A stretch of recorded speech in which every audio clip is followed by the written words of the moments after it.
Hey Hashtagers, so as you can see, today is a little bit different. I decided to catch up with the boys.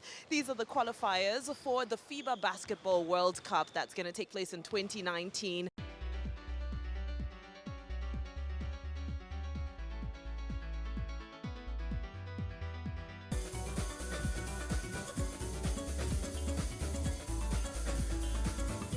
Okay, so I'm with Guy, who is the captain of Team Cote d'Ivoire. How are you doing, Guy? I'm pretty good. How are you?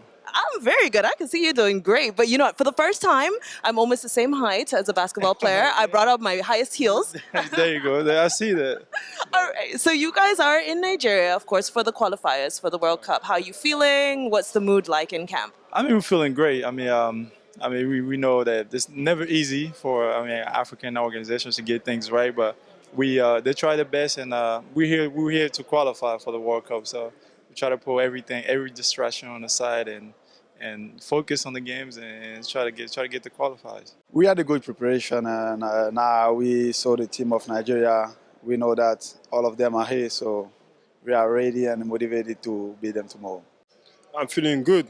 We came here, to have a chance to qualify for the to the to the World Cup. So it's a big challenge. So everybody is excited about it. So we work. We're gonna do our best to achieve this goal. Now, you were telling me before the interview that you actually play in France. You're based in France. What are some of the differences between playing in France and coming back home to play on African soil? Playing in France is like you're doing your job. That's your job. You're a professional player, so you're doing your job. But coming back home, play for your national team, it means a lot because you represent your family, you represent all the people around you, and you represent yourself.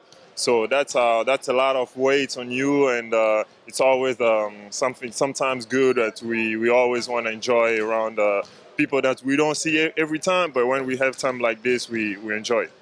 My parents from Ivory Coast. I was born in Ivory Coast, grew up in France, and then went to the States. So there's a French passport somewhere. Yeah, definitely. I'm French too. You know what I mean? This is I have an Ivory Coast passport and a French passport. So then I grew up in the States where I went to high school and college, and came back to France where I play now. So Ivory Coast is my country. So it was easy. It was an easy choice to go play for them. Yeah, I like the patriotism. And very quickly, there's a story that broke the internet about Nigerian footballer Balogun, who came back to play in Nigeria. And he decided to play for the Super Eagles for the World Cup. But he says that he made this decision after he saw a seer, or whatever you want to call it, somebody who sees into the future and all this kind of thing, right? And that's guided him. And he says everything has been aligned since he made that decision. So I want to know, do you have any superstitions that are guiding your career that you feel like, well, you know what, if not for this thing that I do, I would not be at my best? Not really. I have little stuff where I always put my left socks before my right socks, or put the left shoes before the right shoes. It's very small, but I have been doing this for my whole life pretty much. So this my little thing, but it's not as big that his vision. Nah, I didn't have anything like that yet.